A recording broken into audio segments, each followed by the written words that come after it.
A beggar girl, in tears, hands 2 babies into the arms of the billionaire and says, "Please, keep them. I can't bear to see my little brothers starving anymore." Upon hearing this, the billionaire cries and does something that changes all 3 of their lives forever. Nathan Cole adjusted his Italian silk tie in front of the mirror. Perfect, as always. The reflection showed a 48-year-old man impeccably dressed, grey at the temples, a tailored suit, flawless posture, everything exactly as it should be. "Mr. Cole, the car is waiting," announced the voice on the intercom. Nathan didn't reply. He just picked up the leather briefcase from the king-size bed and cast one last look around the bedroom. The Manhattan penthouse apartment gleamed with the morning sunlight streaming through the floor-to-ceiling windows. The view alone was worth millions, literally, just like everything else Nathan Cole owned. "I'll be down in a minute," he finally responded. In the minimalist living room, his footsteps echoed on the imported marble floor. His life was like that now. Large empty spaces where the echo of his own steps was his only constant companion. The phone rang. It was Karen, his assistant, with the day's schedule. Meeting at 9 with the Japanese investors. Lunch with the mayor at noon. Conference call with Zurich at 3. Nathan listened, but his mind wandered. Another day, just like all the others. Business, contracts, millions changing hands. And then, back to the empty apartment, order in dinner, work a little more, maybe have a whiskey while watching the financial news, sleep, repeat. "And don't forget the charity dinner at 8, Karen concluded. "Cancel the dinner," he said suddenly. "But Mr. Cole, you confirmed your presence weeks ago. The press will be there and tell them I'm sick or traveling, whatever." Silence on the other end. After years working for him, Karen knew when not to push. "As you wish, sir." Nathan hung up and stopped in the middle of the room. What was he doing? The dinner was important. His absence would be noticed. It would generate gossip. It could affect business. Why cancel? Because he was tired. Tired of fake smiles, empty conversations, people who only wanted something from him. He walked over to the bar and poured himself a shot of whiskey. It was 8 in the morning. He never drank this early. It was one of the many rules he imposed on himself. Rules that built his empire. Rules he followed religiously. The ice clinked in the glass. Nathan stared at the amber liquid and then set it down untouched on the counter. No, not even that tempted him anymore. He walked to the office, his sanctuary. There, among monitors showing graphs and reports, he felt in control. It was where he spent most of his time when at home. Work was the only thing that still made sense. He opened the cabinet to grab some documents, and that's when it happened. An envelope balanced on top of a folder fell, scattering its contents on the floor. Nathan knelt to pick up the papers and froze. An old photo. Dylan at 6, smiling with 2 front teeth missing, holding a baseball trophy. Nathan beside him, an arm over the boy's small shoulder, both happy under the sun of some random Sunday. His fingers trembled as he touched the image, as if it was something fragile and precious, which it really was. Nathan pressed the photo against his chest for a moment, closing his eyes. The weight of that small piece of paper felt heavier than anything he'd ever carried. He remembered the day, Dylan's first baseball game. The boy had hit the ball and run as fast as his short legs would carry him. It wasn't a home run. He barely made it to first base, but the smile on his face when he looked to the stands, searching for his dad. Nathan swallowed hard. How many games had he missed after that? How many school plays, birthdays? Moments that would never come back. "It's just temporary work, honey," he would tell Lauren. "Once we're financially secure, I'll have more time." But that time never came. Enough was never enough. There was always another acquisition, another expansion, another market to conquer.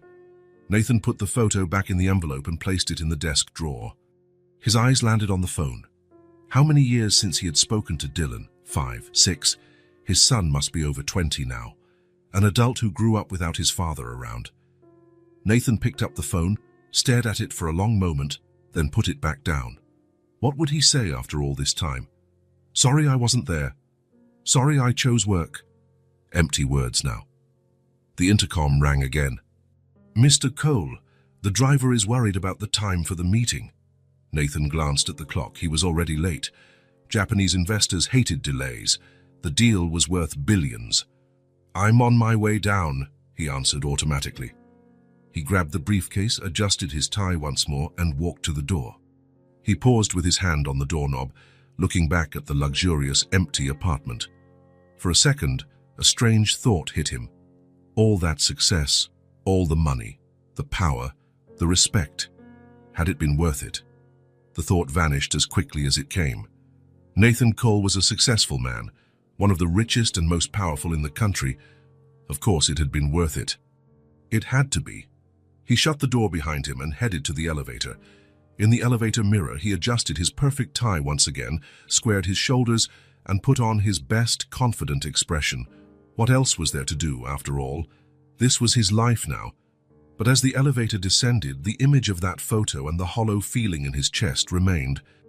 Like an unanswered question, like a pain with no name. The meeting with the Japanese investors was a disaster.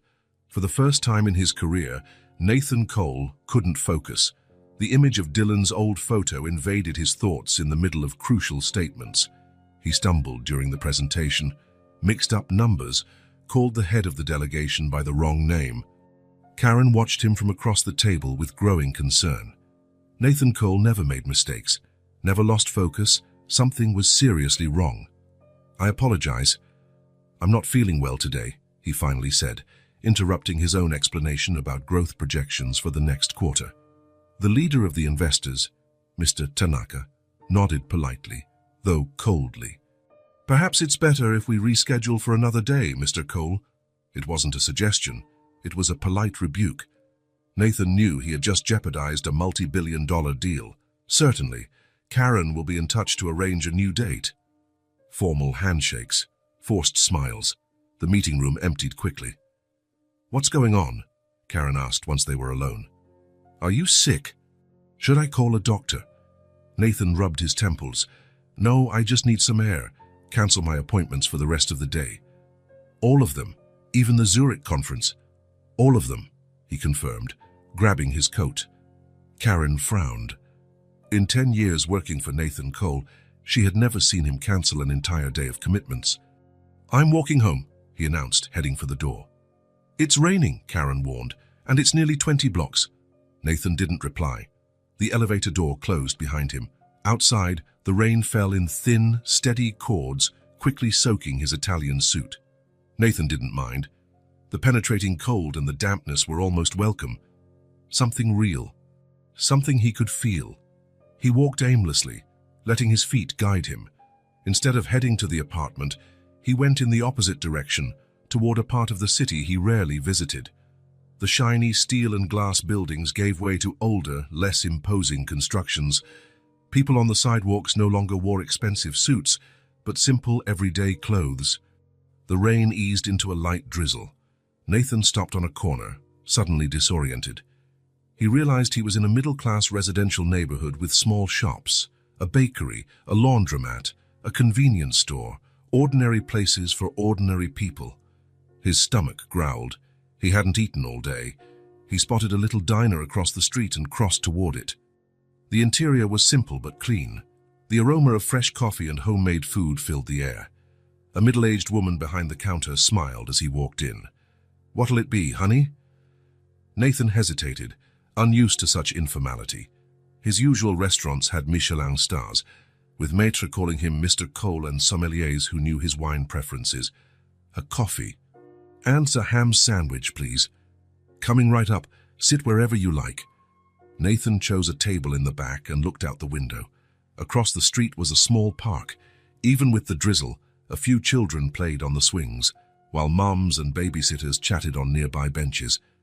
The waitress brought his order. The coffee was piping hot and strong, served in a regular mug. The sandwich was simple: bread, ham, cheese, lettuce. No artisan bread or imported ham. Nathan took a bite and was surprised. It was good, really good.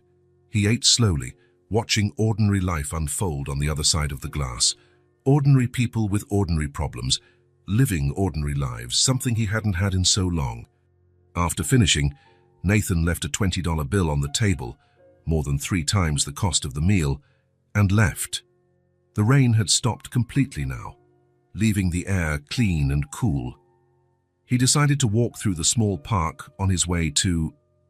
well, he still didn't know where he was going.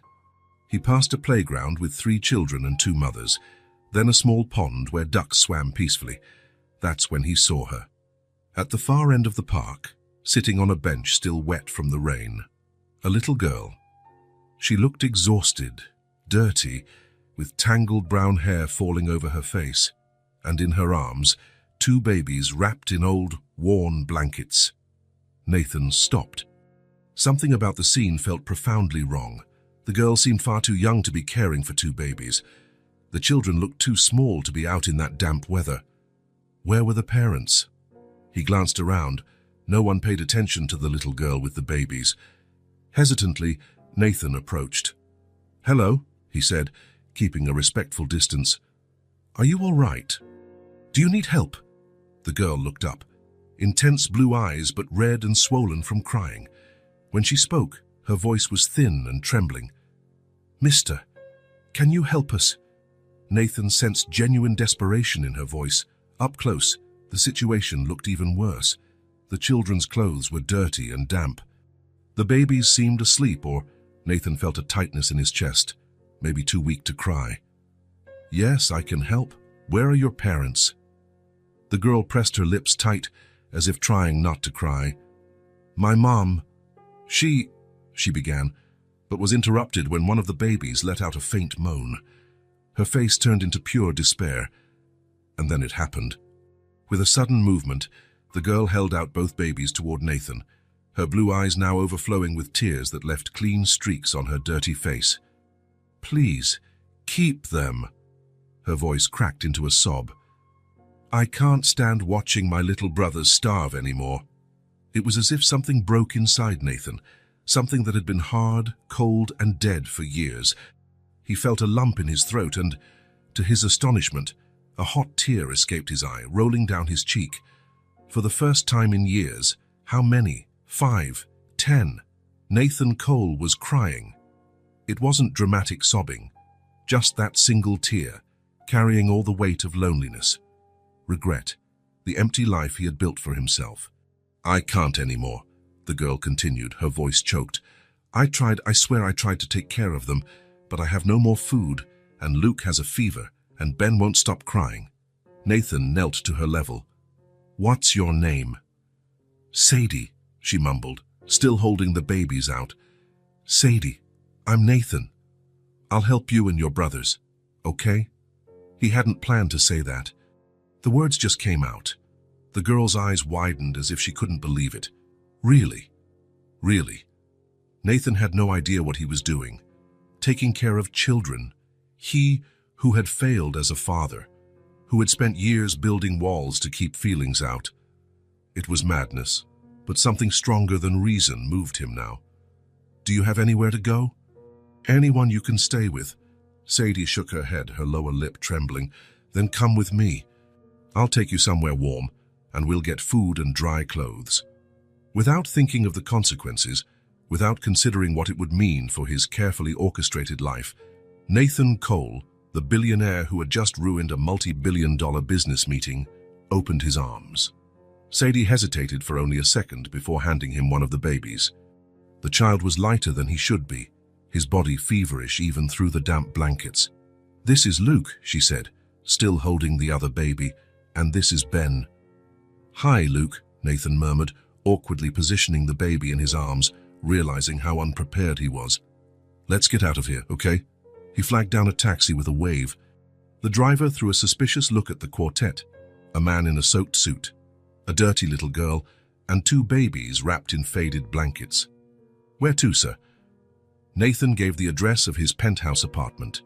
The taxi pulled away, leaving behind the park and its usual visitors, who would continue their normal lives. In the back seat, Sadie kept her eyes on Nathan, a mixture of hope and distrust in her tired gaze. "It's going to be okay," he said, not knowing if he could keep that promise. During the ride, Nathan tried to form questions in his mind. Where had these children come from? Where was the mother? How long had they been alone? but every time he opened his mouth to ask, he saw Sadie's wary look and decided to wait. She seemed overwhelmed enough already. Luke dozed in his arms, a restless sleep. Every now and then, the baby coughed or whimpered. Nathan could feel the fever's warmth through the blankets. Did they need a doctor? Probably. But first, a safe and warm place. The taxi stopped at the luxurious building where Nathan lived. The doorman nearly fell off his chair when he saw Nathan Cole enter with 3 visibly needy children. "Mr. Cole, are you all right? Should I call someone?" "I'm fine, Thomas. Please, don't call anyone. And I'd appreciate your discretion." The last sentence came with a meaningful look. Thomas nodded, perplexed. "Of course, sir." In the private elevator that led directly to the penthouse, Sadie remained silent, her eyes wide in the mirrored walls. Luke stayed asleep in Nathan's arms, but Ben began to whimper in his sister's. "Shh, Ben," Sadie whispered, rocking him gently. "You'll have food soon, I promise." The elevator opened directly into the penthouse's living room. Nathan saw his home through Sadie's eyes. The impeccable, massive space, cold and sterile, the elegant but impersonal furniture, the abstract art on the walls that cost more than many people earn in a lifetime, a place meant to impress, not to live in. "Come on," he said, leading them through the apartment. "Let's find a place for you to settle."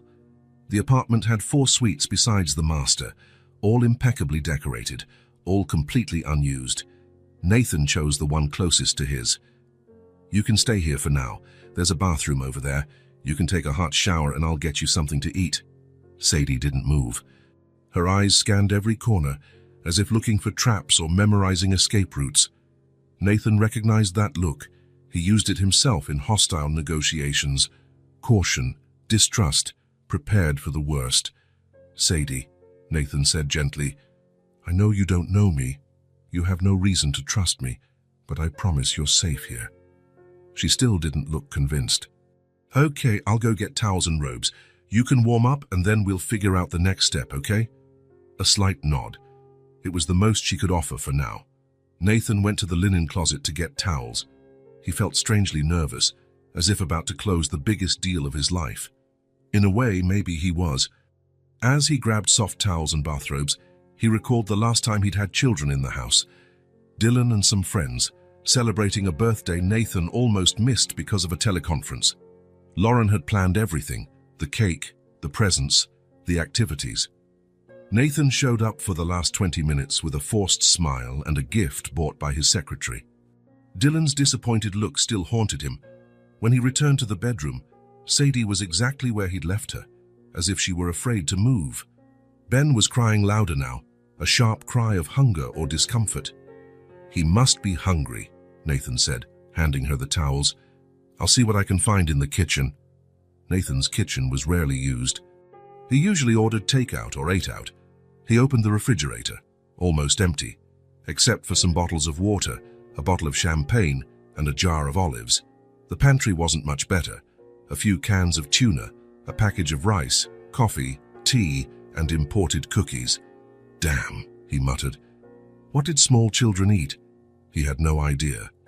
What did babies this age need? Milk. Baby food, and where would he get that now? He decided to start with rice. It was simple, neutral. He took out a pan he'd never used, still with the price tag, and put water to boil. His hands, normally steady when signing multi-million-dollar contracts, felt clumsy measuring rice. Back in the suite, he found Sadie sitting on the edge of the king-size bed, the 2 babies beside her. "The bath is ready if you want.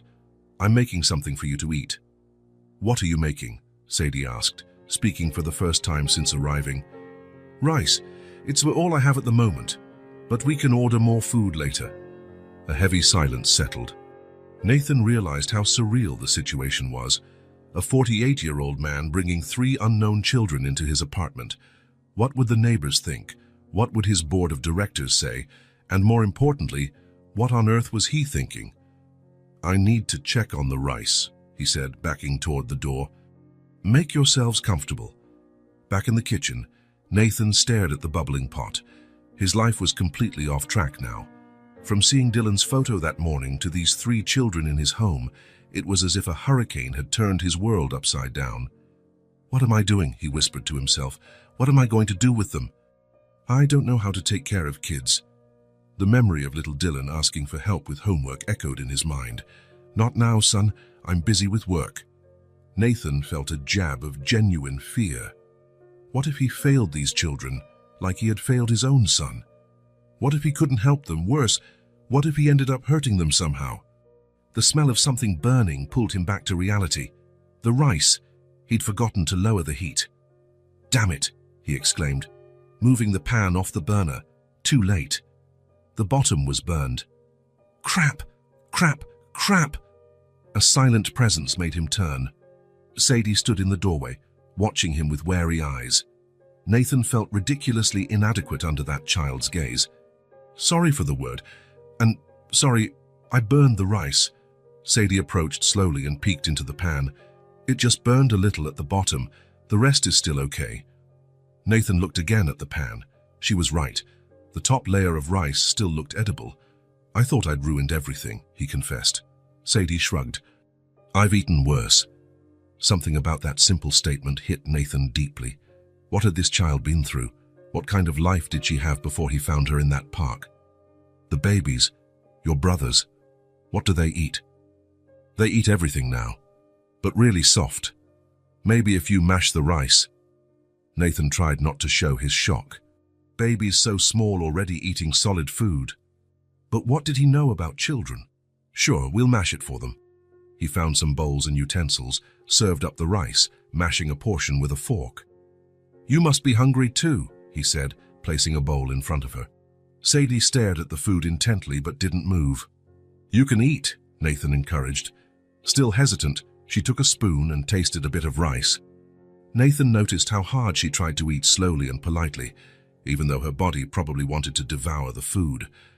"I need to bathe them," Sadie said, eyes on the rice. "They're wet and cold." "Eat first," Nathan replied. "Then I'll help you with them." The girl hesitated, but hunger won out. She ate a few spoonfuls of rice, slowly at first, then more urgently. "There's more if you want," Nathan offered. She shook her head, but her eyes said otherwise. "Sadie, eat as much as you want, then we'll take care of your brothers, okay?" "Thank you," she murmured, serving herself a little more. Nathan found a lone apple in the fruit bowl and cut it into small pieces, placing them on Sadie's plate.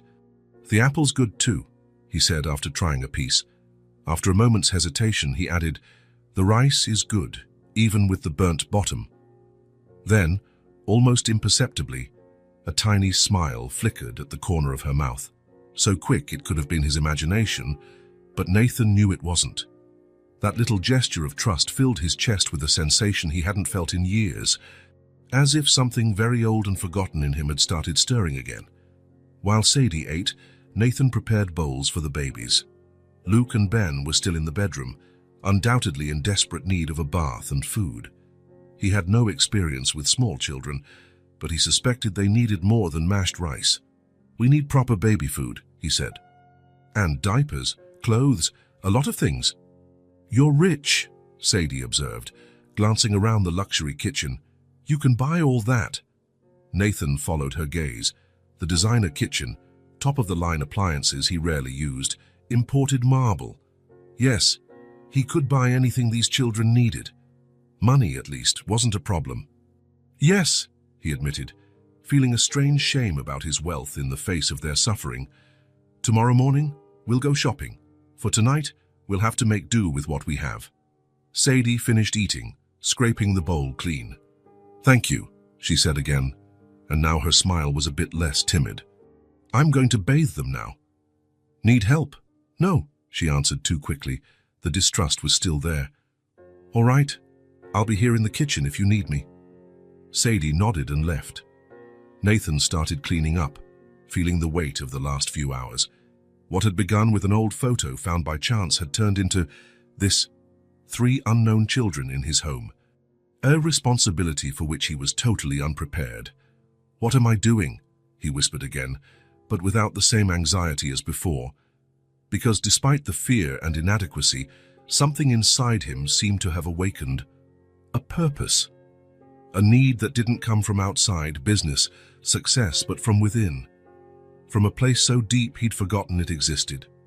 Nathan heard the sound of running water in the suite's bathroom. He pictured Sadie trying to bathe two babies at once.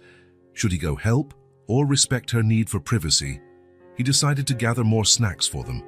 He found a box of imported cookies and placed some on a plate, sliced more apples, poured fresh water into cups. As he arranged everything on a tray, Nathan remembered how many times Lauren had done this for Dylan, how many times she'd prepared meals, given baths, told stories, and how many times he'd missed those moments, buried in work, meetings, business. Faint laughter came from the bathroom. Either Ben or Luke must have done something funny. Sadie sounded more relaxed now. When the shower turned off, Nathan waited a few minutes, then knocked softly on the door. "I brought a few more things for you to eat," he said. The door opened a little. Sadie peeked out, wrapped in a huge robe that made her look even smaller. Behind her, on the bed, the two babies squirmed, wrapped in towels, looking more alert after the warm bath. "Thank you," she said, taking the tray. "Luke likes apples." "Great, there's plenty. And water too. Are you okay in there? Do you need anything else?" Sadie hesitated, as if considering something. "Our clothes are wet." "Ah, right. Let me see what I can find." Nathan went to his own bedroom. He had t-shirts that could serve as nightgowns for Sadie, and maybe for the babies. Not ideal, but it would work for one night. He came back with the t-shirts and handed them through the slightly open door. "Tomorrow we'll buy proper clothes," he promised. Sadie nodded, still wary but noticeably more relaxed than when they'd arrived. "Well," Nathan said, stepping back, "I'll let you rest. If you need anything, I'll be in the next room. Just call, okay?" "Okay," she mumbled, and then, almost inaudibly, "Good night. Good night, Sadie." The door closed softly. Nathan stood there for a moment, feeling a strange mix of emotions. Concern, certainly. Fear of what lay ahead. But also something lighter, warmer, something he hadn't felt in years. In his own bedroom, Nathan sat on the edge of the bed and looked at the phone. Should he call someone? The police? Social services? A lawyer? What was the right procedure after finding 3 abandoned children in a park? But something held him back. The image of Sadie's desperate eyes, begging for help. The fragile trust that had begun to form. The fear that the children would be separated if authorities got involved. "What am I going to do?" he whispered into the empty apartment. But part of him already knew the answer. Somehow, meeting these children, seeing the desperation and courage in such a small girl caring for her brothers, had awakened something he thought was dead in his chest. A chance, maybe, a chance to do something right, not to fail this time. He closed his eyes and saw Dylan's face, then superimposed Sadie's, Ben's, and Luke's faces. Children who needed an adult who truly cared, who was present, who put their needs above everything else. For the first time in years, Nathan Cole felt afraid of failing at something personal, something that really mattered. 3 days had passed since Nathan brought the children home, 3 days of adjustments, learning, and small victories. Nathan had hired a shopping team to bring everything the kids needed: clothes, diapers, toys, proper food. The guest bedroom quickly turned into a cozy space with 2 cribs and a comfortable bed for Sadie. The babies already seemed healthier.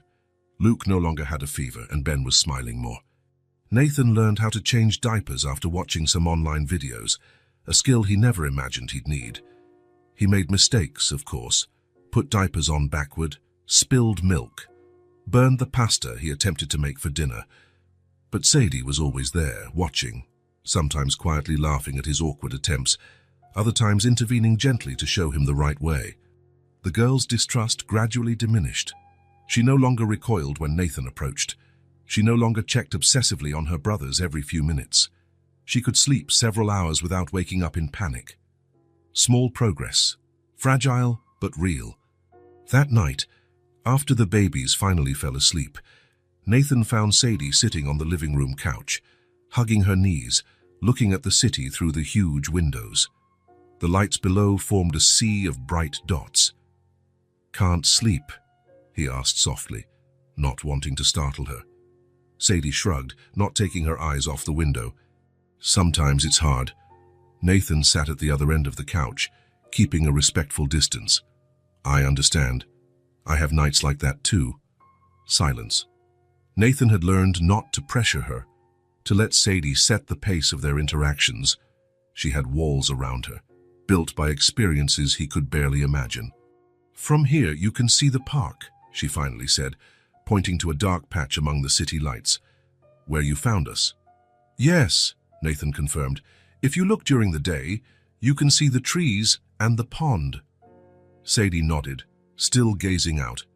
"We slept there for 2 nights. Nathan felt a pang in his chest. 2 nights in the open air, with 2 babies, in the fall chill. "Where were you before that?" he asked cautiously. Sadie hugged her knees tighter. For a moment, Nathan thought she wouldn't answer, that he'd crossed an invisible line. "In our apartment until the money ran out." "Money your mom left?" A slow nod. Nathan took a deep breath. "Sadie, do you want to tell me what happened?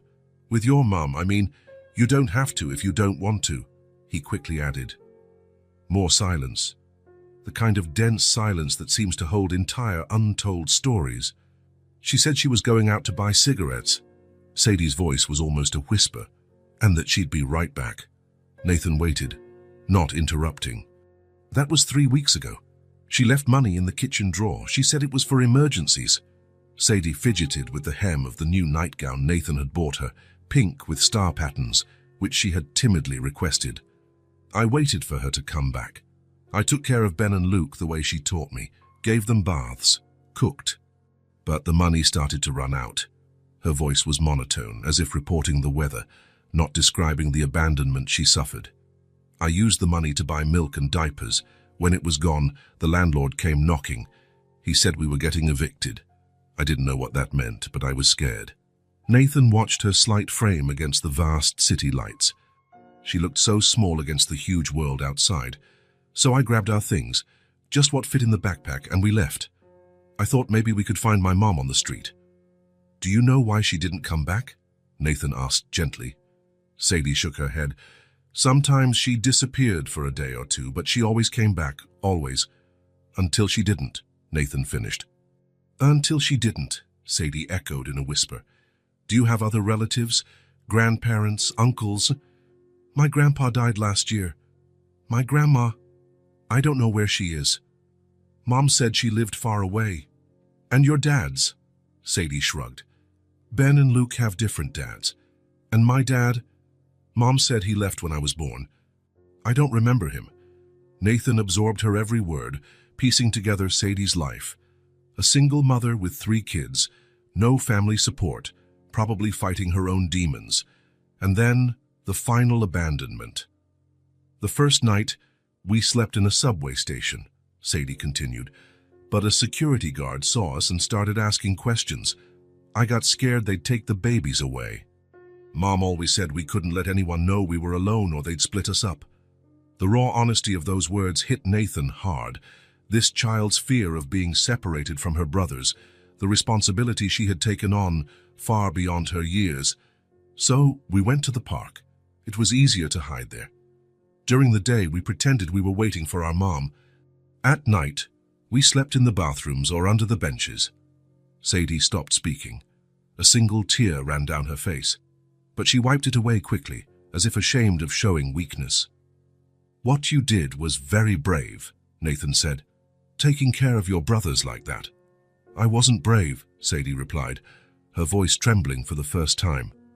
"I was so scared. And when I saw you in the park, I just couldn't anymore. Luke was sick, Ben wouldn't stop crying, I was so tired." The admission seemed to cause her physical pain, as though admitting she had reached her limit was a terrible failure. "Sadie, look at me." She turned her face slowly. "What you did was extraordinary. Many adults wouldn't have managed what you did for your brothers. You're the bravest person I've ever met." Sadie's lower lip quivered. Her eyes filled with tears she struggled to hold back. "But I almost gave them up," she whispered. "Almost handed them to you and ran away. But you didn't. You stayed with them. And now you're all safe." Nathan's words seemed to open a floodgate. Suddenly, the sobs Sadie had been holding in burst out. Her small body shook under the weight of all she had endured.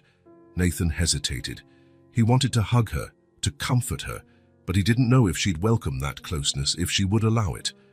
To his surprise, Sadie moved first. Slowly, almost fearfully, she slid across the couch. Then, in a sudden motion, she threw herself against Nathan's chest, burying her face in his shirt, letting the tears flow freely at last. Nathan wrapped his arms around her, feeling how small and fragile she was. How long had this child been strong for everyone else? "It's okay," he murmured, stroking her hair. "It's okay to cry." And she cried. She cried like she probably never allowed herself to cry in front of her brothers. She cried for the mother who didn't come back, for the father she never knew, for the cold nights and fear, for the childhood lost too soon. Nathan let her cry until the sobs subsided, until her breathing returned to normal. When Sadie finally pulled away, she looked suddenly embarrassed, as if just realizing how close she'd allowed herself to be. "I'm sorry," she mumbled, wiping her face. "Never apologize. Don't ever be sorry for feeling." Sadie nodded, still sniffling a bit. Silence returned, but it was different now.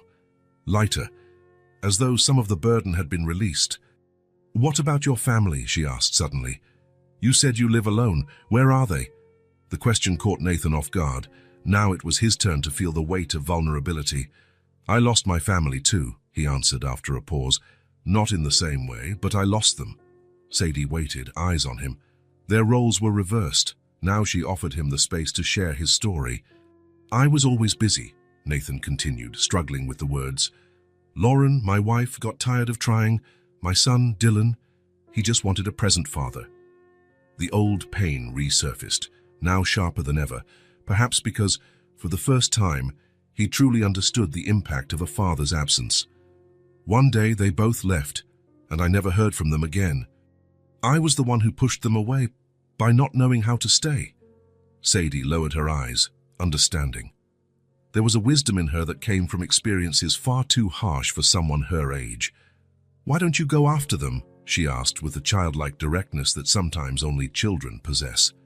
The question hit Nathan like a punch. Why didn't he? What stopped him besides wounded pride, shame, fear of rejection? "I guess I don't know what I'd say," he admitted. "How do you apologize for years of absence?" "You could start by saying, 'I'm sorry,'" Sadie suggested, with the clear logic only kids can have. Nathan gave a sad smile. "It's not that simple. Grown-ups always make things complicated," she replied, with a wisdom beyond her years. Nathan couldn't help but laugh, despite the pain. "Yes, we really do." Silence returned, but now it was a shared silence. The silence of two people who had revealed their wounds to each other and somehow found common ground. "I think we should try to get some sleep," Nathan finally said. "Tomorrow we can think about what to do." Sadie nodded but didn't move. "What if my mom never comes back?" she asked in a low voice. The question hung in the air, heavy with all its implications. "Then we'll figure it out together," Nathan answered. "All I know is that you and your brothers are safe now, and I'll help you in any way I can." Their eyes met, and Nathan realized he was making a promise he wasn't sure he could keep. But at that moment, he meant every word. "Maybe taking care of you," he said, voice thick with emotion, "is the only right thing I've done in a long time." Sadie didn't respond with words. She just reached out her small hand and held his for a moment, a simple gesture conveying trust, gratitude, and perhaps the start of hope. Then she stood and walked silently back to the bedroom where her brothers slept. Nathan remained on the couch, gazing at the city lights below. The world he knew had changed completely in just a few days. And somehow, for the first time in years, he felt he was exactly where he was supposed to be. 2 weeks had passed since the night Sadie told him her story. An unlikely routine had settled into Nathan's apartment. Mornings began early, with Ben or Luke's cries, followed by breakfast in the kitchen that was now always stocked with child-friendly foods. Nathan had learned how to prepare purees, cut fruit into safe pieces, and even make animal-shaped pancakes that made Sadie smile. Afternoons were filled with playtime on the living room rug, where Nathan found himself sitting on the floor, building block towers that Ben would knock down with giggles. Luke was trying to crawl, and Sadie watched everything with relief and caution. as if she still couldn't fully believe in this new reality. Karen, Nathan's assistant, managed his business from a distance, baffled by the instructions to cancel all trips and move meetings to video calls. "Is everything okay, Mr. Cole?" she often asked. "Perfectly fine," he would reply while trying to wipe carrot puree off his shirt. But despite the apparent normality taking shape, a growing anxiety gnawed at Nathan. What would happen next? How long could he keep this undefined situation going? The children had no documents. There was no official record of them living in his apartment. Technically, what he was doing could be considered kidnapping. One Wednesday afternoon, while Sadie watched cartoons with the babies on the couch, Nathan locked himself in his office and typed into the search engine, "How to get custody of abandoned children." The results made his stomach sink. Legal processes, background checks, home visits, psychological evaluations, searching for biological relatives, and the scariest possibility, the children could be placed in different foster homes during the process. "I can't let them be separated," he murmured, closing the browser. But he also couldn't go on like this indefinitely. Eventually, someone would ask questions. The children needed medical care, schooling, a normal life. Nathan felt the weight of indecision.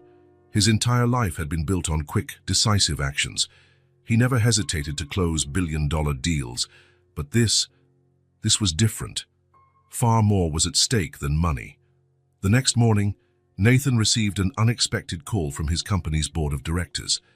There was an urgent issue with one of his major investments in Asia. His presence was requested immediately. "Impossible," he replied. "I'm unavailable to travel right now." "Nathan," said the deep voice on the other end, "you've never been unavailable before. What's going on?" "Personal matters," he cut in sharply. "Nothing that affects my ability to run the company." But the truth was that, for the first time, his attention was divided. While he spoke on the phone, his eyes followed Sadie around the room, watching as she carefully tucked a blanket over Luke sleeping on the couch. After hanging up, Nathan made a decision. He needed professional help, someone who could advise him on legal options without immediately calling the system. Through discreet contacts, he scheduled a meeting with a family law attorney. He explained his situation in the vaguest terms possible over the phone, only mentioning he needed guidance on a delicate situation involving children. The attorney, Dr. Melissa Ortiz, arrived at the apartment the following afternoon, a middle-aged woman with a serious expression and a leather briefcase. Nathan had asked Sadie to stay in the bedroom with the babies during the meeting. "Mr. Cole," Dr. Ortiz said after hearing the full story, "I understand your concern, but I need to be clear. What we have here is an irregular situation. Technically, these children are missing. If the mother reported them as lost, there could be a search underway." "She abandoned them," Nathan insisted, feeling anger rise. "She left a child caring for 2 babies. I understand your outrage, but legally, we must follow proper procedures. The first step is to notify social services." The words social services made Nathan clench his fists. And what would happen to them? Dr. Ortiz hesitated slightly. They would attempt to locate the mother or other relatives. If unsuccessful, the children would be placed in state custody temporarily while your custody request is reviewed. Separated? Possibly. Not every foster home can accommodate 3 children at once, especially with 2 babies. Nathan shook his head. Unacceptable. "Mr. Cole, I understand your frustration, but the longer you keep these children without informing the authorities, the more complicated your legal situation becomes."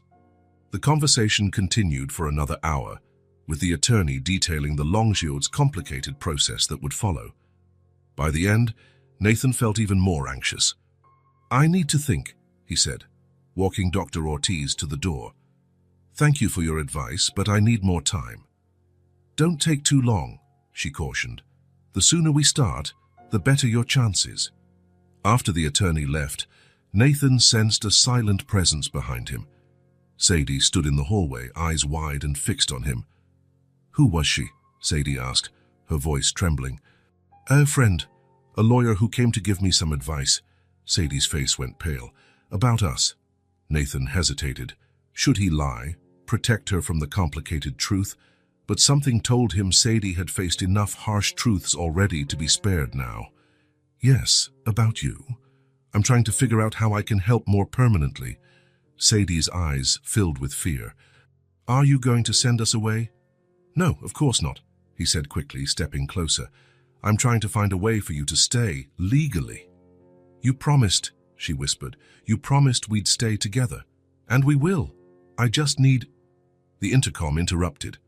It was the doorman announcing the arrival of a social worker the law firm had hired for a preliminary assessment, part of Dr. Ortiz's advice to strengthen Nathan's future custody case. Send her up, Thomas, Nathan replied, realizing too late he hadn't explained this visit to Sadie. The girl stepped back, panic in her eyes. Social worker? Sadie, listen. It's just a preliminary conversation to help me understand the process. But Sadie was already running back to the bedroom. Nathan followed. Sadie, please, trust me. She stopped at the bedroom door, her whole body tense like a tightened wire. Mom said social workers break up families, that we can't trust them. It's not like that, Nathan tried to explain. They want to help. The doorbell rang again, indicating the social worker had arrived. Stay here with the babies, he said. I'll talk to her first, okay? Then you can decide if you want to talk too. Sadie didn't respond, just slipped inside the bedroom and closed the door. Nathan sighed deeply before answering. The social worker, Mrs. Peterson, was a robust woman of about 50, holding a notepad and wearing an analytical expression that seemed to survey every inch of the apartment as she entered. Mr. Cole, thank you for seeing me. Doctor Ortiz gave me a brief outline of your situation, but I'd like to hear it directly from you. Nathan invited her to sit and repeated the story of finding Sadie and the babies in the park. Mrs. Peterson took occasional notes, nodding. And since then, they've been living here with no legal formalization? She asked in a neutral tone that still sounded accusatory. Yes. I didn't know what to do at first, and then I got attached to them. Understandable but problematic, she commented. Mr. Cole, your financial situation is obviously comfortable, but taking guardianship of 3 children isn't just about material resources. There are emotional and psychological considerations. Not to mention your own family history, she consulted her notes. I understand you have a biological son you're not in contact with. Nathan felt his stomach drop. Yes, but it's different. Certainly, but it indicates a pattern we need to consider. Mr. Coles, I'll be frank. Your profile, a single, workaholic man with no recent experience with children, is not typically ideal for a permanent placement, especially for 3 traumatized children. Her words hit Nathan like physical blows. Given the complexity of the situation, Mrs. Peterson continued, raising her voice slightly, and the lack of proper family structure, it's most likely that, after notifying the authorities, the children would be placed temporarily in a specialized shelter while... A small noise interrupted her. Nathan turned and saw Sadie in the hallway, eyes wide with horror. She had overheard the last words. A shelter, she whispered, the word coming out like a scared moan. Oh, you must be Sadie, Mrs. Peterson said, adjusting her glasses. May we talk a bit? But Sadie was already running back to the bedroom. Nathan excused himself and followed, finding her sitting on the bed, knees drawn up, rocking back and forth. Sadie, he began, sitting beside her. It's not what it seems. You promised, she repeated, not looking at him. You promised we'd stay together. And we will. This is just part of the process. Lies, she whispered. Grown-ups always lie. Nathan tried to touch her arm, but she pulled away. I have to finish talking to Mrs. Peterson, he said, feeling helpless. Then we'll talk more, okay? I promise I won't let anyone separate you. Sadie didn't reply. Nathan reluctantly returned to the living room, where the difficult conversation with Mrs. Peterson continued. After another hour of invasive questions about his life, routine, and intentions, she left with a final warning. Mr. Cole, my recommendation is that you formalize the situation as soon as possible. The longer you wait, the more complicated it becomes. When she left, the apartment's silence pressed down on Nathan's shoulders. He went to check on Sadie, but she pretended to be asleep, turned toward the wall. The babies truly were asleep in their cribs. That night, Nathan could hardly sleep. He tossed and turned, replaying the social worker's words, the fear in Sadie's eyes, the promises he'd made. What was the right thing to do? Start the legal process and risk losing the children, or remain in this irregular situation that could collapse at any moment? Around 3 in the morning, he got up for a glass of water. Passing the children's room, he quietly opened the door to check on them. In the dark, he could make out the cribs and Sadie's bed. All seemed calm. He returned to his own room, determined to make a decision by morning. Maybe he should call Lauren for advice. She had always been better at family matters. But that idea made him feel even more inadequate. A man who couldn't be a father to his own child, now trying to parent 3 traumatized kids. Sleep finally claimed him in the early hours. When he woke, it was already past 8, much later than usual since the children arrived. The apartment was oddly quiet. Nathan got up quickly and went to the next room. He opened the door and felt his blood turn cold. The room was empty, completely empty. The cribs, the bed. No sign of the children. "Sadie," he called, already running through the apartment. "Luke, Ben." Nothing but the echo of his own voice. In the living room, he noticed Sadie's small backpack. The one she'd arrived with was gone. In the fridge, some apples and water bottles were missing. And at the front door, the security system log showed it had been opened at 4:27 a.m. Sadie had taken her brothers and left. In the dead of night, Nathan sank onto the couch, stunned. The apartment that had slowly filled with life, laughter, and tiny footprints over the past weeks was back to being that cold, empty space. He paced in circles, hands on his head, muttering, "They left me too. What did I do wrong? I must be a terrible person if nobody wants to stay with me." The words spilled out laden with old pain, now with a fresh cause to resurface. The pain of abandonment, rejection. First Lauren and Dylan, now Sadie, Ben, and Luke. It was happening again, and Nathan couldn't shake the feeling that the problem was always him. Always would be. 6 hours, 12 hours, 18 hours. Nathan lost track of time wandering through the empty apartment. He called the doorman, the building security, nearby building staff. No one had seen 3 children leaving in the middle of the night. "How is this possible?" Nathan murmured, despair rising by the minute. How do 3 small children just disappear? His thoughts spiraled. Should he call the police? But that would trigger the exact system Sadie feared. Social services would be involved. The children could be separated. On the other hand, 3 children were alone on the streets. 2 of them were babies. It was autumn, nights were getting colder, and rain threatened to return. "What do I do?" he repeated, running his hands through his disheveled hair. He grabbed the phone, finally resolved to call the authorities when the doorbell rang. Once, twice, 3 times in quick succession. Nathan rushed to the door, heart pounding. He looked through the peephole and felt his legs weaken. Sadie, holding Ben in her arms, Luke at her side, clinging to her leg. He opened the door with shaking hands. "Nathan," Sadie said, her voice breaking with sobs. "Please, it's Ben." Nathan immediately noticed the baby's condition. He was pale, eyes half closed, breathing fast and raspily. His little body seemed to burn with fever. "He's really hot," Sadie continued, tears flowing freely. "I tried giving him a cool bath, like Mom used to do when we got sick, but he's just getting worse." Nathan didn't think twice. He took Ben from Sadie's arms, feeling the alarming heat radiating from the small body. "You two, come inside," he said urgently, not hiding his worry. "I'll call an ambulance." Sadie entered, pulling Luke by the hand. They looked exhausted, their clothes dirty, eyes sunken, fear evident in every move. Nathan was already on the phone, describing Ben's symptoms to emergency services. After hanging up, he turned to Sadie, who stood trembling in the living room. "The ambulance is on its way," he said, voice shaking. "He'll be okay, Sadie." She nodded, but her gaze was pure despair. "I shouldn't have left," she whispered, staring at the floor. "It's my fault." Nathan knelt in front of her, still holding Ben, who let out a weak moan. "It's not your fault," he said firmly. "You're here now. You're safe." Luke, next to his sister, let out a small whimper. Nathan noticed he also looked unwell, pale with puffy eyes.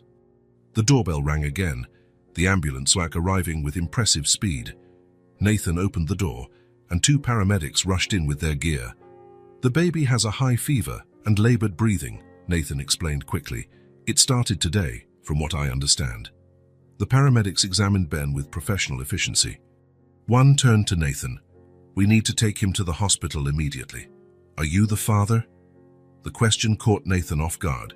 He looked at Sadie, then at Ben, then at Luke. "Yes," he answered without hesitation. "Yes, I'm the father."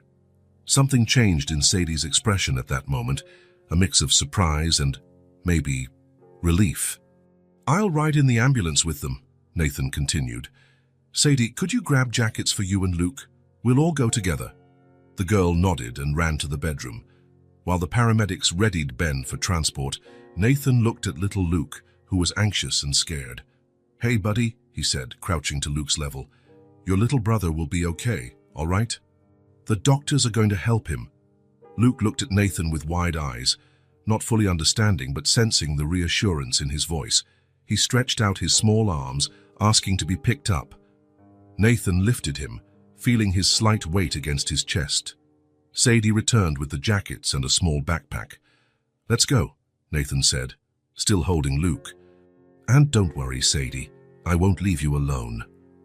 The ride in the ambulance was tense. Ben was hooked up to monitors, receiving oxygen. The paramedic asked questions Nathan tried to answer as best he could, aware of Sadie's watchful gaze. "Does he have any pre-existing conditions? Allergies? Are his vaccines up to date?" Nathan hesitated, looked at Sadie, improvised answers. It was surreal, a man who dedicated his life to business now pretending to be the father of 3 kids he'd met less than a month ago. At the hospital, chaos continued. Ben was rushed into treatment, while Nathan, Sadie, and Luke waited in the lobby. A nurse appeared with forms to fill out. "Child's full name?" she asked. Nathan glanced at Sadie, who looked panicked. He realized he didn't know the children's last name. Maybe Sadie didn't either. "Benjamin Cole," he answered, making a decision. "He's 2 years old." A lie, but a necessary one at the moment. "And you're the father, correct? I'll need your ID and insurance card." Nathan handed over his identification and the premium insurance card he rarely used. The nurse jotted down the details, occasionally glancing at Sadie and Luke. "And the mother?" she asked.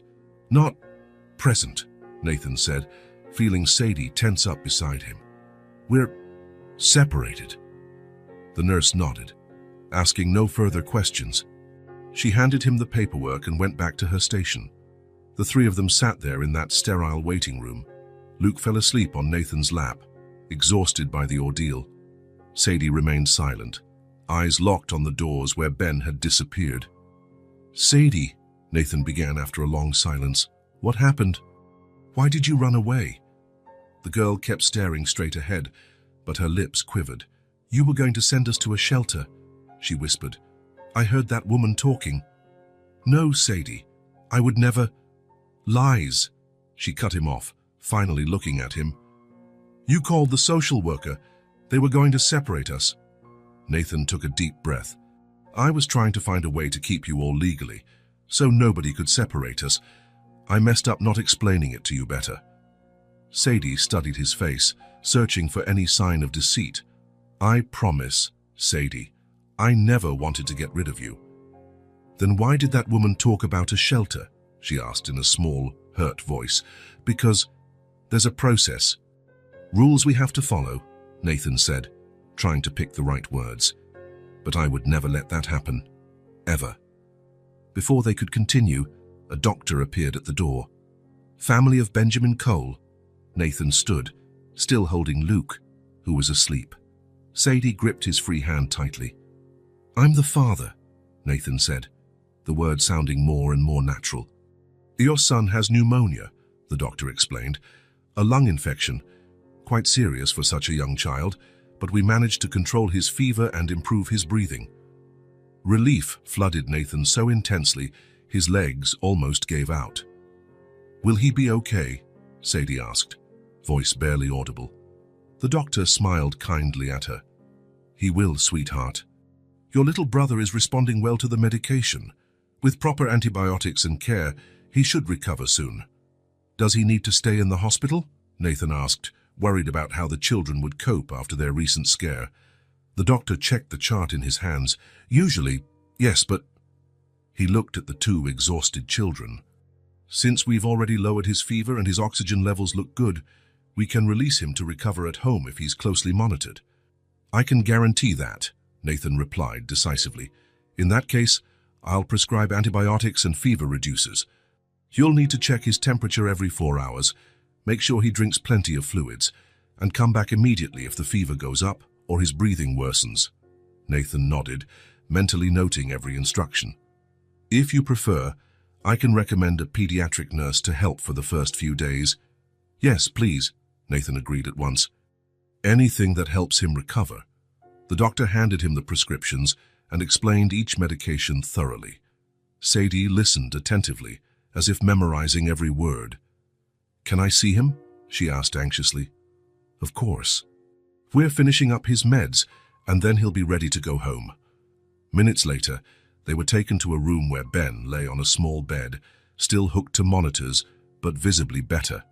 His eyes were open, and he gave a tiny smile seeing his sister. "Ben!" Sadie exclaimed, rushing to his side. "You're better!"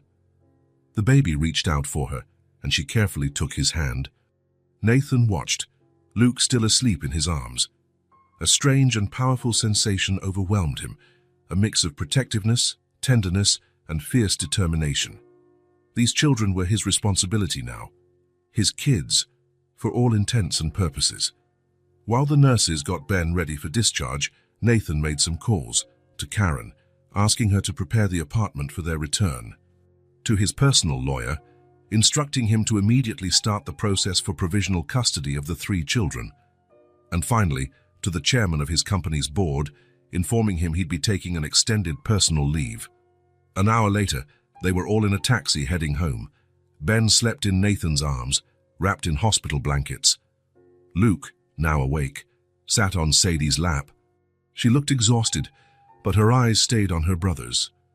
"Sadie," Nathan said gently, "I want you to know I will never separate you. Never.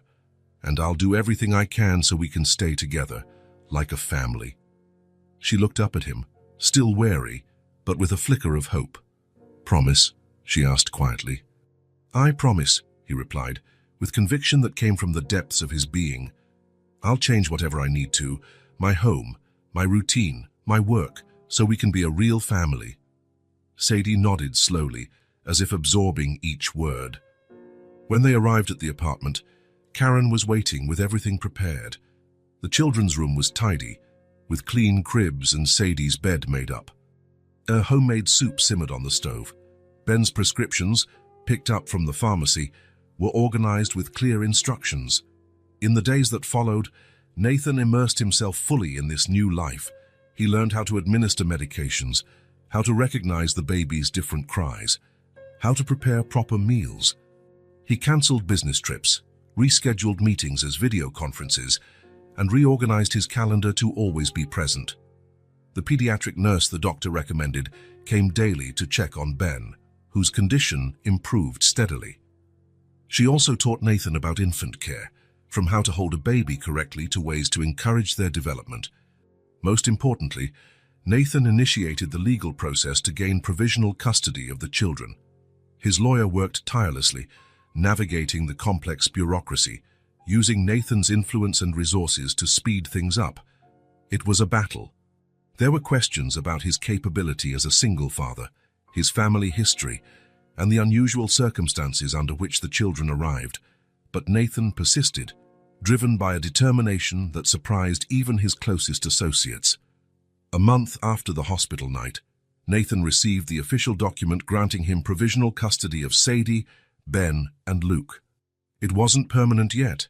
There would be more hearings, evaluations, and reports. But it was a start, a legal acknowledgement of what his heart already knew. That night, after the babies were put to bed, Nathan found Sadie at the kitchen table, focused on something. "What are you doing?" he asked, sitting beside her. Sadie quickly covered the paper with her hand as if it were a secret. "Nothing," she mumbled, blushing a little. Nathan smiled. "That's okay. You don't have to show me if you don't want to." He got up to make some tea, giving her space. When he returned with 2 mugs, tea for himself and hot chocolate for her, Sadie had turned the paper over. "It's for you," she said timidly. "But it's not very good." Nathan took the drawing, feeling a lump in his throat as he examined it. It was simple, done with colored pencils, but unmistakable. 4 figures holding hands, 1 large, obviously him, and 3 smaller ones, Sadie, Ben, and Luke. At the top, in carefully formed letters, it said, "The Cole family." "Sadie," he said, voice thick with emotion, "this is the most beautiful drawing I've ever seen." "Really?" she asked, uncertain. "Absolutely. May I keep it?" She nodded, a small smile lighting up her tired face. That night, after Sadie finally went to bed, Nathan took out the drawing again. He looked at it for a long time, feeling something deep and powerful stir within him. Carefully, like handling a priceless treasure, he placed it in the drawer of his bedside table. The Cole family. The family he had almost lost before it even began. The family he was now determined to protect and love against all odds. 6 months had passed since that night at the hospital. Life in Nathan's penthouse had changed completely. The once minimalist and impersonal apartment now showed clear signs of family life. Toys scattered in the living room, children's drawings taped to the fridge, framed photos on tables, Nathan with the kids in the park, at the zoo during their first Christmas together. The daily routine had shifted too. Nathan now started each day making breakfast, while Sadie helped the boys get dressed. Afternoons were for park visits, evenings for baths, stories, and lullabies. Important meetings were scheduled during Sadie's school hours, and video calls took place once the kids were asleep. To many, it was hard to recognize the smiling man pushing strollers in the park as the ruthless billionaire of boardrooms. But to Nathan, the transformation made perfect sense. It was as if, for years, he'd lived only a fraction of his life, the part devoted to professional success, while the rest lay dormant, waiting to be awakened by the 3 children he now called his own. The provisional custody was close to becoming permanent. The social worker who once frightened Sadie now visited regularly, impressed by the family's progress. Nathan's lawyers were confident that, given the mother's prolonged absence and the emotional and material stability he provided, adoption was just a formality. Everything seemed to be falling into place perfectly. Yet something still nagged at Nathan in the quiet hours of the night. One crucial piece was missing, an old wound that, despite all the recent joys, still throbbed painfully. Dylan, his firstborn, the son he hadn't seen grow up. One Saturday morning, while the kids played under the nanny's supervision, Nathan locked himself in his office. On the desk, a blank sheet of paper and the fountain pen his father had given him at graduation. He never used it for business, only for the most personal matters. He took a deep breath and began writing, "Lauren, I hope this letter finds you well. I know it's been a long time. I know you might not want to hear from me. You have every right. I'm not writing to ask for forgiveness or to reopen old wounds. I'm writing because something extraordinary happened in my life, something that changed everything, and I felt you and Dylan should know. 6 months ago, I found 3 abandoned children in a park, a girl and 2 babies, her little brothers. They were alone, hungry, terrified. I didn't plan it. I didn't calculate anything. I just brought them home, and I decided to keep them. They're now my children, legally, soon, but in my heart, they already are. Through them, Lauren, I realized everything I lost, everything I threw away when I chose work over our family. Every time I refuse a meeting to watch Sadie recite a poem at school, I remember the plays of Dylan's I missed. Every time I wake in the night to soothe Luke from a nightmare, I think of how many nights Dylan might have needed me and I wasn't there. I'm not asking for your sympathy. I'm just sharing a truth I took too long to learn. No professional success is worth missing. Your child grow up. I know Dylan must be a young adult now, maybe in college, maybe already working. I know nothing about the man my boy became, and that is my greatest regret. I don't expect him to forgive me. I don't expect to make up for lost years. But if, one day Dylan wants to speak to me, I'm here, truly. Not the man I was, always busy, always distant, but someone who finally understands what matters. I'm enclosing some photos of my new family. If you ever want to meet them, you'd be most welcome. With care and respect, Nathan. He reread the letter several times, tweaking a word here, a phrase there. It wasn't a billion-dollar contract. It was more important than that. When finally satisfied, he placed it in an envelope with some photographs, the kids in the park, Ben taking his first steps, Luke laughing while trying to feed himself and getting covered in food, Sadie proudly holding her first school report card. He wrote the address carefully, the last one he had for Lauren, a quiet suburb in Connecticut. He didn't even know if she still lived there. Maybe the letter wouldn't arrive, maybe it would be thrown away unread, but he had to try. As he sealed the envelope, he heard Sadie's laughter in the other room, followed by the baby's excited babbling. He smiled, feeling that now familiar wave of affection that washed over him whenever he thought of his children, all of them, including Dylan. He stood and walked to the window, looking at the city below. For so long, he believed success meant building empires, amassing fortunes, conquering markets. Now he knew that true success was something else, found in small moments, in little hands holding his, in the smiles that greeted him at the end of the day. "Dad!" Sadie's voice called from the other room. "Ben is walking again. Come see." "I'm coming," he answered, slipping the letter into his jacket pocket to mail later. Before leaving the office, he glanced one last time at Dylan's photo on his desk, the only one he'd kept all these years. Next to it now was Sadie's drawing. It read, "The Cole Family." Maybe one day, he thought, that family could be complete. 3 weeks passed without a response to his letter. Nathan tried not to get his hopes up. After all, it had been years. Lauren might have moved away. Dylan might not want contact. Life moved on, and he now had 3 children needing his attention and love. The Cole family's new routine was firmly established. Sadie was attending 3rd grade at a good nearby school, where she quickly made friends. Ben and Luke went to a half-day childcare program, giving Nathan a few hours to work in his home office. That Thursday afternoon, Nathan was reviewing some contracts while the babies napped after lunch. Sadie would be back from school in an hour, driven by the chauffeur Nathan had hired just for her.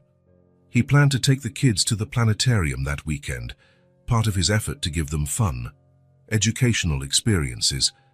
The intercom buzzed, pulling him from his thoughts. "Mr. Cole," said the doorman's voice, "there's a young man here asking for you. He says he's your son." Nathan felt his heart stop. What's his name?" he asked, his voice suddenly hoarse. "Dylan Cole, sir." A buzzing filled Nathan's ears. The room seemed to spin. Dylan, his son, here after all these years. "Send him up, Thomas, please." Nathan hung up and stood in the middle of the room, unsure what to do. Should he wait by the door, sit casually on the sofa? What would he say? How should he act? Before he could decide, the doorbell rang. He took a deep breath, walked to the door, opened it. There he was, Dylan, the son he hadn't seen in 8 years. He was no longer the 14-year-old boy Nathan remembered. He was a young man now, tall, broad-shouldered, with his mother's determined jawline. But the eyes were undeniably Nathan's, intense blue, observant. "Dylan," was all Nathan could say. The young man didn't smile, but he didn't show hostility either. There was caution in his eyes, a contained expectation. "May I come in?" he asked simply. "Of course. Please." Nathan stepped aside, struggling to control the trembling in his hands. It's good to see you." Dylan entered, glancing around. The apartment had changed considerably since his last visit. The expensive artwork had been replaced by framed children's drawings. There were boxes of toys, piles of storybooks on the coffee table, a soft rug with animal prints on the floor. "The place looks different," Dylan commented, stopping in the middle of the living room. "Everything's different," Nathan agreed. Would you like to sit down? I can make coffee or..." "I'm fine, thanks." Silence settled between them. heavy with 8 years of absence and unspoken words. "I got your letter," Dylan finally said. "Mom passed it on to me." Is she okay?" "She's fine. Remarried 3 years ago. Mark's a good man." Nathan nodded, feeling a twinge of sadness but also genuine relief that Lauren had moved on. "And you?" he asked. "Are you in college or—" "I graduated last year. Columbia. Business and economics." A small, involuntary smile appeared on Nathan's face. "Like your old man." "Not exactly," Dylan said, a hint of coolness in his voice. "I'm working with sustainable investments, companies that have a positive social and environmental impact." "That's admirable," Nathan replied, genuinely impressed. Another silence. Dylan seemed to be gathering his thoughts, deciding how to proceed. "So," he said at last, indicating the surroundings. "You have kids now?" "Yes," Nathan answered, feeling a wave of emotion at the thought of them. "3, like I explained in the letter. Did you adopt them? Legally?" "We're finalizing the process. But yes, for all intents and purposes, they're my kids." Dylan nodded slowly, taking it in. "I didn't expect you to come," Nathan admitted. "After all this time, I thought—" "I didn't expect to come either," Dylan interrupted. "I kept your letter for days, not knowing what to do. Part of me wanted to throw it away unread. Part of me was curious." "I understand," Nathan murmured. "Then the photos fell out of the envelope," Dylan went on. "I saw those kids. I saw you with them. It was just strange." Nathan waited, giving his son space to express himself. "For years," Dylan continued, voice steadier now, "I told myself the same story. You didn't know how to be a dad. You didn't have it in you. Business would always be your only passion." Each word hit Nathan like a precise arrow, but he knew he deserved everyone. "Then I saw those photos," Dylan said. "You on the floor playing with babies. You at a school presentation smiling like an idiot. All the things you never did with me." The pain in Dylan's voice was tangible, and Nathan felt tears sting his eyes. "I don't know what to say, Dylan, except that I'm sorry, deeply sorry. You deserved a better father than I was." Before Dylan could respond, the sound of tiny footsteps interrupted. Ben appeared from the hallway, just woken from his nap, still in pajamas. He stopped abruptly upon seeing a stranger in the living room, eyes wide. "Dada?" he asked, confused. Nathan looked from Ben to Dylan, momentarily frozen between two worlds. "It's all right, Ben," he finally said, going over and picking up the little one. This is Dylan, your big brother." Ben studied Dylan curiously, then smiled shyly and hid his face against Nathan's shoulder. Dylan watched the scene with an expression hard to read. Maybe surprise, maybe renewed hurt, maybe something more complex. "Is Luke still sleeping?" Nathan asked softly to the boy in his arms, trying to keep the situation as normal as possible. Ben nodded, rubbing his sleepy eyes. "Want to watch some TV while he wakes up? Just a little bit, okay?" Ben nodded enthusiastically, and Nathan carried him to the couch, turning on a kids' channel with the volume low. When he returned to Dylan, his son was observing him intently. "You really have changed," Dylan murmured. The sound of the front door opening interrupted them again. Sadie entered, carrying her school backpack and chatting happily with someone behind her, the driver, Nathan assumed. "Dad, Mrs. Miller said we can go to the Science Museum on Saturday and—" Sadie stopped upon noticing the visitor. "Oh, sorry, I didn't know we had company." "It's all right, Sadie," Nathan said, gesturing for her to come closer. "I'd like you to meet someone very special. This is Dylan, my son." Sadie's eyes widened. She looked from Dylan to Nathan and back again, then slowly approached the young man. "Are you the Dylan from the picture?" she asked.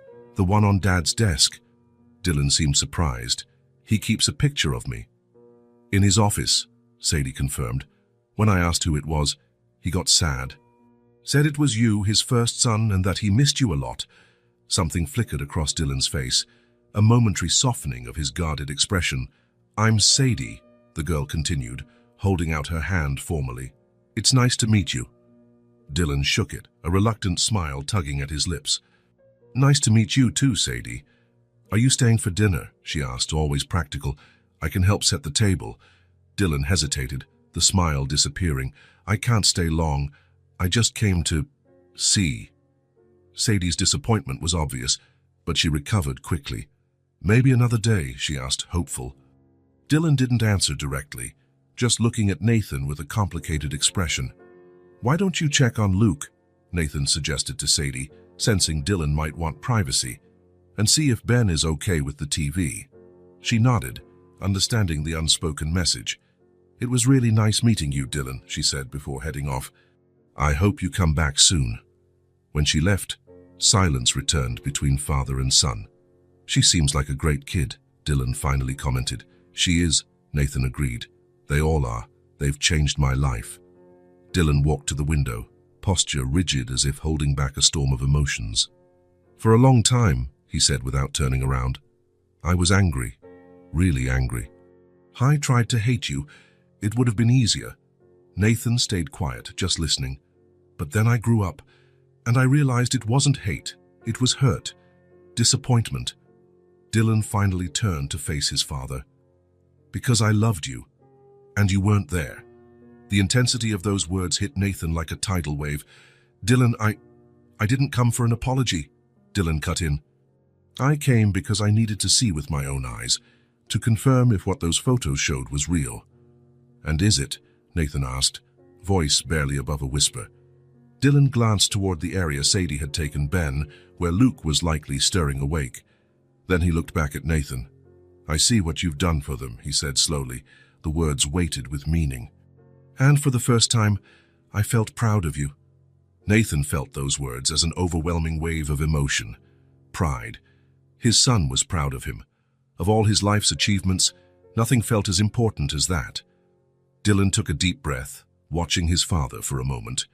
Then he added quietly, I don't know if I can forget everything, but I see you're trying. That means a lot. Just don't disappear again. Nathan, eyes brimming with tears, replied, I won't. I'm here, for real, for you, for me. A moment of silent understanding passed between them, not a complete resolution, not total forgiveness, but a start. A door that, after years, was opening just a crack. Dylan glanced at his watch. I have to go. Already? Nathan asked, unable to hide his disappointment. You don't want to meet Luke or stay a bit longer? Not today, Dylan said, grabbing the jacket he'd left on a chair. I need to process all this. Nathan nodded, trying not to show how deeply the quick departure hurt. I understand. They walked together to the door in silence. Before leaving, Dylan paused. This doesn't mean, he began, searching for the right words. I'm not promising anything. I don't know if we can fix what was broken. I know, Nathan replied. Just the fact you came means the world to me. Dylan nodded, a short, tense gesture. They seem like great kids, he said, looking toward where Sadie and the little ones were. You're doing a good job with them. I'm trying, keep it up. And with those words, Dylan stepped out, closing the door softly behind him. There was no hug, no promise to return. Just that acknowledgement, you're doing a good job with them. That meant more to Nathan than any corporate award ever could. He stood there, staring at the closed door, feeling a swirl of emotions, sadness at how brief the meeting was, pain for the still open wounds, but also a fragile, faint thread of hope. He's gone, asked Sadie's voice behind him. Nathan turned to see her carrying Luke, with Ben holding onto her leg. Yes, he said softly. He had to go. Is he coming back? She asked. Nathan looked at the door once more, then at the expectant faces of his younger children. I don't know, Sadie. I hope so. But it's his choice. He looked sad, she observed, with the keen insight of a child who'd endured hardships. I think he's confused, Nathan explained, reaching out to pick up Luke. Sometimes grown-ups take longer than kids to figure out their feelings. Like you took a while to figure out you wanted to be our dad, Sadie asked. Nathan smiled, touched by her simple but profound question. Exactly, he said. But when I realized it was the best discovery of my life. Sadie smiled, satisfied with his answer. Then he'll figure it out too. Maybe, Nathan said, not wanting to raise false hopes.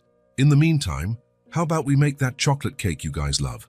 The kids cheered at the suggestion, and soon the kitchen was filled with laughter and flying flour. But while he helped Ben stir the batter and watched Sadie show Luke how to help, Dylan's image remained fresh in Nathan's mind. His oldest son had left without promising to return, but he had come. After 8 years, he had taken the first step, and for now that would have to be enough. 6 more months passed since Dylan's visit. In that time, much had changed. The children's adoption finally became official after a process that demanded all of Nathan's perseverance and resources. Sadie, Ben, and Luke were officially Cole. Their full names, Sadie Elizabeth Cole, Benjamin Thomas Cole, and Lucas Andrew Cole, chosen with care, preserving their previous identities yet symbolizing a new beginning. The family's routine was firmly established, balancing Nathan's work, where he delegated far more responsibilities and rarely traveled, with Sadie's school life and the boys' daycare. The company's board, initially skeptical of the CEO's new lifestyle, ended up accepting it when they realized that, ironically, Nathan had become even more efficient in his decisions, more focused, more decisive, more human in his leadership. Over these months, Dylan called a few times. Brief, cautious conversations that gradually grew more frequent. He sent gifts on Sadie's birthday, a set of astronomy books that she adored. He also visited twice more. Short visits still marked by an emotional distance, but without the palpable tension of that first encounter. On this particular Saturday morning, Nathan was making pancakes in the kitchen, while the kids watched cartoons in the living room. It had almost become a weekend ritual: animal-shaped pancakes, fruit cut into stars and hearts, freshly squeezed orange juice, simple little luxuries he never imagined could make him so happy. The kitchen, once immaculate and practically unused, now boasted drawings pinned to the fridge, colorful utensils bought especially for the children, and tiny handprints smudged on the lower cabinets. Nathan didn't mind.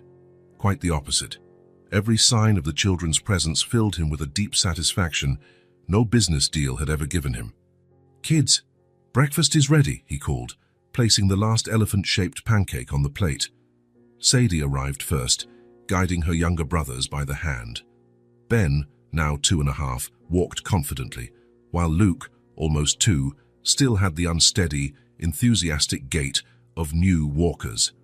"Look, Ben, this pancake looks like an elephant," Sadie said, helping him into his booster seat.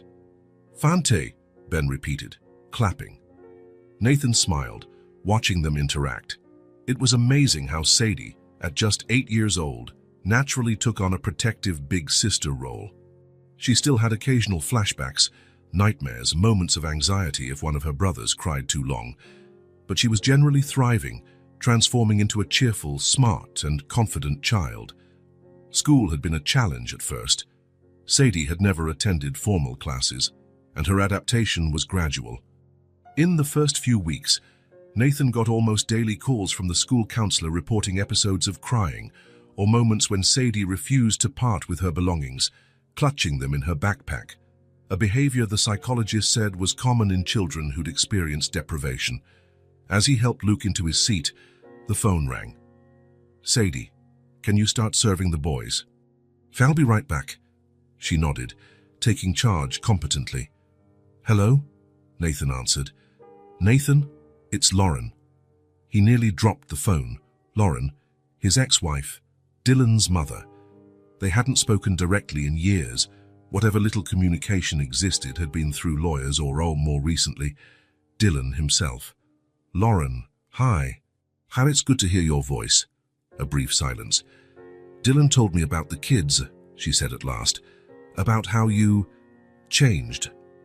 "Yes," he confirmed, unsure how else to respond. How to sum up in words the profound transformation of the last months. "I'm in town," Lauren continued, "visiting my sister. Dylan suggested I stop by to meet them." Nathan's heart pounded. Dylan had suggested it. That meant more than any direct statement ever could. "Of course, when would you like to come?" "Actually, I'm calling from your building's lobby." For a moment, Nathan couldn't speak, stunned. "Nathan," Lauren's voice sounded uncertain. "If this is a bad time—" No, he said quickly. "Please, come up. We're having breakfast. There's plenty of pancakes." He hung up, trying to process the situation. Lauren here now, the woman he once loved, whom he deeply hurt by his absence. Dylan's mother, someone who knew the old Nathan, not the man he'd become. "Who was that, Dad?" Sadie asked when he returned to the kitchen. It was Dylan's mother, my ex-wife. "She's coming to visit." Sadie's eyes widened. "The lady from the wedding photo in your office." "That's the one. She's pretty," Sadie remarked thoughtfully. "Is she staying for breakfast?" "I think so," Nathan replied, noticing how easily Sadie accepted the situation. "We'll need another place at the table." When the doorbell rang a few minutes later, Nathan felt a nervousness he hadn't experienced since his teenage years. He smoothed his t-shirt, ran a hand through his hair, and opened the door. Lauren looked as elegant as he remembered, her blonde hair now shorter, a few lines around her eyes, but the same directly intelligent gaze. "Hi," she said. "Hi," he replied. "Come in, please." Lauren stepped inside, taking in the apartment with curiosity. "It's different," she commented. "Everything is," Nathan said. He led her to the kitchen, where the kids were still finishing breakfast. "Kids," he said, "this is Lauren, Dylan's mum." Sadie immediately stood and offered her hand. "Hi, Miss Lauren." "I'm Sadie. These are my brothers, Ben and Luke." Lauren smiled, shaking Sadie's hand. "Nice to meet you, Sadie. Dylan told me a lot about you." "Really?" Sadie's eyes lit up. "Did he tell you about my astronomy books? I'm reading about Jupiter. It has 79 known moons, and the Great Red Spot is a giant storm that's been going on for over 300 years. Lauren laughed, genuinely charmed by the girl's enthusiasm. "Yes, he mentioned your passion for stars and planets. He said you're very smart." Sadie blushed with pleasure. "He is too. He showed me how a telescope works last time he came. He said he'd take me to the planetarium one day." Lauren gave Nathan a look, a mix of surprise and a hint of approval. Dylan had talked about taking Sadie to the planetarium. That meant he was planning future visits, deeper involvement with the family. "Would you like to join us?" Nathan offered, pulling out a chair. The rest of breakfast passed surprisingly peacefully. Lauren chatted with Sadie about astronomy, helped Luke not spill his juice, and laughed when Ben tried to get her attention by tossing banana bits. After the meal, while the kids went to the living room to play, Lauren and Nathan stayed at the table in a charged silence. "They're lovely," Lauren finally said. "They're amazing," Nathan agreed. "They changed my life." "So it appears." Nathan mustered courage. "Lauren's about the past. I'm sorry. For everything. For not being the father Dylan deserved. The husband you deserved." She nodded slowly. "It took a very long time, Nathan." "I know. But it's never too late to change, to fix what can be fixed." She paused, choosing her words. "Dylan is trying. He won't admit it, but your letter, those photos, affected him. He wants to believe you've really changed." Hope bloomed in Nathan's chest. "He means the world to me, always did, even when I couldn't show it." The doorbell rang again, interrupting them. "Expecting someone else?" Lauren asked. "No," Nathan answered, standing up. When he opened the door, he felt his breath catch. Dylan stood there, holding a package. "Hey," he said, looking just as surprised as Nathan. "Mom told me she was coming over, so I thought I'd... But if this is a bad time..." No, Nathan said quickly. "Come in. Your mom's here." "We just finished breakfast." Dylan entered, glancing around, apparently searching for something. "The kids are in the living room," Nathan explained, understanding his silent query. They had barely made it to the living room entrance when Sadie spotted Dylan and ran toward him. "Dylan, you came!" she exclaimed, stopping a step away. "Did you bring more books?" He grinned, an honest smile without the usual tension. "Not today, Star, but I brought something else." He held out the package to her. "For all of you." Sadie carefully opened it, revealing a familiar board game. "Monopoly!" she cried. "Like the one you said you used to play as a kid." "I thought we could play together," Dylan suggested. "You and me against..." Well, the rest of the family. The word family hung in the air for a moment, heavy with meaning. Dad? Ben suddenly cried out, running toward Nathan and wrapping his arms around his legs. Everyone turned to look at the toddler. It was the first time he'd called Nathan Dad. Until then, it had been Dada or simply Pa. Dad, Luke echoed, mimicking his brother, and also running to hug Nathan's legs. Nathan felt a lump in his throat. He knelt, embracing them both, trying to hold back tears. When he raised his eyes, he saw Sadie watching, a gentle smile on her lips. Are we going to play, Dad? She had never called him that before, always Nathan, sometimes Dad, but never that affectionate, intimate Dad that meant so much more. Nathan looked at Sadie, seeing certainty, trust, and belonging in her eyes. Yes, sweetheart, he answered, voice trembling. Dylan watched, a faint smile on his face. Lauren, standing beside him, had tears in her eyes she was trying to hide. Morning turned to afternoon as they played. Lauren and Nathan acted as the bank, while Dylan and Sadie formed an unstoppable team against Ben with constant help, and Luke, who was happy stacking colorful money and toppling little plastic hotels. At one point, when Sadie got up to grab juice for everyone, Lauren moved closer to Nathan. I never thought I'd see this, she whispered. Dylan and you in the same room, no tension, no obvious hurt. Me neither, Nathan admitted. The kids are the bridge, aren't they? Especially Sadie. Nathan nodded. She has a way with people, a wisdom that belies her age. Probably from what she went through. Lauren watched the girl returning with carefully balanced cups. She reminds me of someone, she remarked. Who? Dylan, when he was little, before things changed. The observation struck Nathan like a realization. It was true. The same determination, the same bright intelligence, the same sensitivity. Father and daughter, though unrelated by blood, shared something deeper. Hours later, after spirited rounds of Monopoly, popcorn, and laughter, the children were finally worn out. Ben fell asleep on the couch, and Luke grew fussy, a sure sign he was exhausted. Lauren said her goodbyes, promising to return another day. To Nathan's surprise, she gave him a brief hug before leaving. You've done a good job, Nathan, she whispered. With all of them, I'm proud of you. The unexpected praise warmed his heart. Of all people, Lauren knew exactly how much he had changed. Her acknowledgement meant more than any other. Surprisingly, Dylan stayed behind. I'll help put the kids to bed, he offered. Together, father and son worked as a team. Dylan carried a sleeping Ben to the bedroom while Nathan dealt with a cranky Luke. Sadie followed, assisting with pajamas and toothbrushes, well versed in her brother's bedtime routine. When the little ones were finally asleep, Sadie asked Dylan to read her a story too. He agreed at once, sitting on the edge of her bed. Nathan watched from the doorway as Dylan read The Little Prince, using different voices for each character, pausing so Sadie could ask questions or comment. By the end, she could barely keep her eyes open. Good night, Star, Dylan whispered, tucking her in. Good night, she murmured sleepily. You'll come back, right? I will, he promised. More often, promise. Satisfied, she closed her eyes. Dylan lingered for a moment, watching her drift to sleep, then joined Nathan in the hallway. As they walked back to the living room, the silence between them felt comfortable, not strained. You're really good with them, Nathan commented. Dylan shrugged. It's easy. They're great kids. They are, Nathan agreed. Sadie adores you.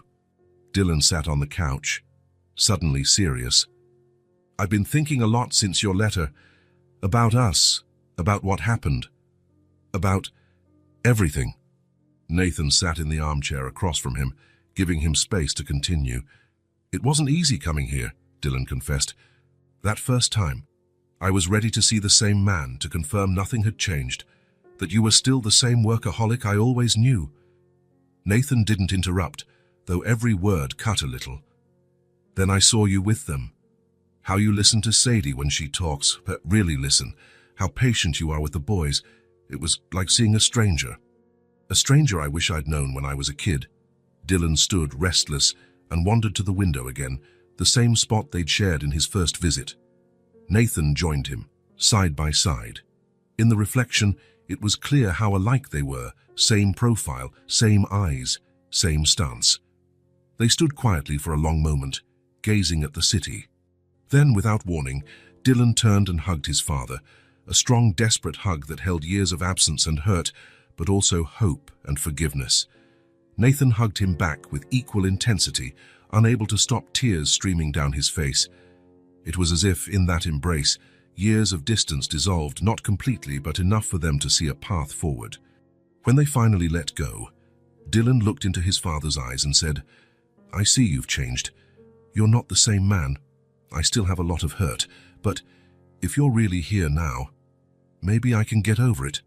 Just be patient with me, Dad." Nathan held back sobs. "I'll wait as long as it takes. Thank you for giving me this chance." Dylan stayed for dinner, then spent the night in his old room, now converted into a guest room. And the next morning, to Nathan's surprise, he suggested they all go to the park. "I promised to show Sadie how to fold a paper boat that actually floats," he explained. "We can sail it on the pond." So on a sunny Sunday morning, all 5 of them went to the park, the same park where it had all begun, where Nathan found Sadie and the babies months ago. But now, instead of fear and desperation, there was sunlight, laughter, blankets on the grass, and melted ice cream on little fingers. Nathan watched from a short distance as Dylan taught Sadie to fold the special paper he'd brought. The boat took shape in her small hands, guided by Dylan's more skillful fingers.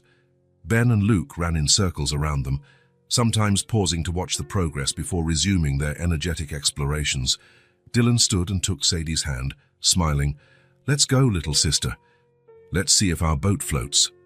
They walked toward the small pond, the boys following close behind, squealing excitedly.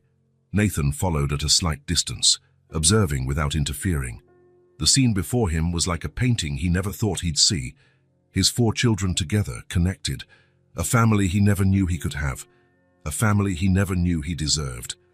Nathan felt something new and definitive settle in his chest, a sense of belonging. He looked at the 4 people who now made up his world and said, voice trembling with emotion, "My children, my children." And so, amid laughter, tiny steps, and genuine smiles, they began a new chapter. A family built on the choice to stay. A family not formed by blood or chance, but by conscious decisions of love and presence. A family that, in different ways, each of them had chosen